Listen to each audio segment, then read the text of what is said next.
नमस्कार, आप देख रहे हैं पंचायती राज न्यूज और मैं हूं आपके साथ अनुष्का। श्री राम बालाजी रामपायली ग्राम मंगल पदयात्रा में राम रोटी एवं प्लास्टिक मुक्त कार्यक्रम के माध्यम से सामाजिक समरसता, पर्यावरण संरक्षण और पारिवारिक सहभागिता का सशक्त संदेश दिया गया।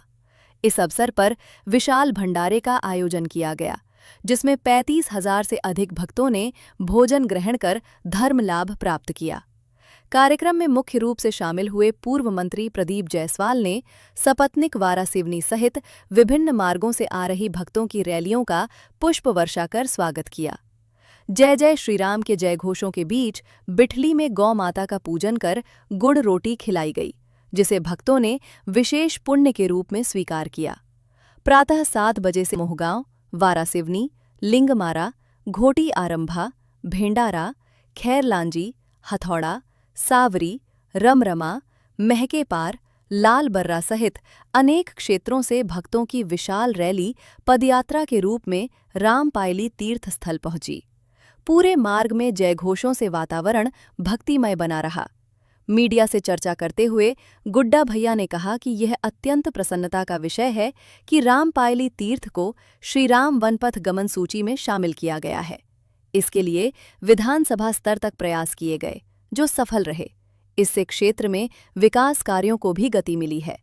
उन्होंने बताया कि कार्यक्रम में सामाजिक, धार्मिक व आध्यात्मिक भाव के साथ लगभग 35,000 से अधिक भक्तों की सहभागिता रही, जिसमें विभिन्न धर्मों व जातियों के लोग शामिल हुए। एक प्रश्न के उत्तर में उन्होंने कहा कि क्षेत्र के लगभग हर घर से राम रोटी आने के कारण यह आयोजन एक पारिवारिक कार्यक्रम के साथ साथ सामाजिक समरसता का प्रतीक बन गया है। वहीं प्लास्टिक मुक्त आयोजन ने पर्यावरण संरक्षण का भी स्पष्ट संदेश दिया। ऐतिहासिक प्राचीन श्री राम बालाजी मंदिर में प्रभु के दर्शन कर विशाल भंडारे में महाप्रसाद ग्रहण करते हुए गुड्डा भैया ने कहा कि प्रभु श्री राम के सत्य, प्रेम और करुणा के आदर्शों को जन जन तक पहुंचाने का यह प्रयास भक्ति, संस्कृति और प्रकृति का दिव्य संदेश है। 2 नए पुलों से यात्रा हुई सुगम रामपायली से बिठली एवं झालीवाड़ा से मेहदुली के 2 नए पुलों से आवागमन शुरू होने के कारण पदयात्रा की दूरी कम और समय बचत वाला रहा। जब इन पुलों से भक्तों की रैलियां जयघोष करते हुए निकली तो मंदिर और आसपास का दृश्य अत्यंत मनोहारी दिखाई दिया। भक्तों ने सुगम आवागमन और सुंदर नज़ारों की खुलकर सराहना की। देखिए, वारासिवनी विधानसभा क्षेत्र के अंतर्गत ग्राम पंचायत रामपायली, जो कि ऐतिहासिक रूप से राम वनगमन पथ में शामिल हो चुका है, जिसके लिए मेरे द्वारा काफ़ी प्रयास किया गया था विधानसभा स्तर पे भी, और उसके सारे सर्वे के बाद शामिल भी हुआ। और उसके बाद रामपायली में विकास की गति भी लगातार बढ़ी है। तो एक धार्मिक पर्यटन क्षेत्र के रूप में जब विकसित हुआ है तो उसमें 4 चांद और लगा कि हमारे सभी सामाजिक, धार्मिक, आध्यात्मिक लोगों के द्वारा जो श्री राम मंगल यात्रा का आयोजन किया गया, जिसमें लगभग 30 से 35,000 लोग वहाँ पहुँचते हैं भगवान राम मंदिर के दर्शन करने।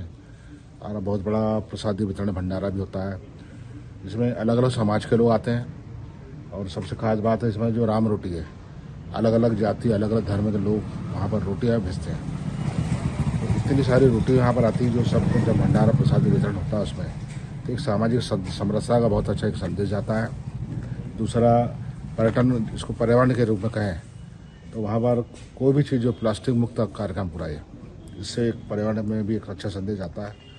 और भगवान श्री राम के नाम से लोग इकट्ठा होते हैं, तो एक धार्मिक और आध्यात्मिक रूप से लोगों की मान्यता बढ़ती है और लोगों को एक सकारात्मक सोच के लिए एक बाध्यता आती है।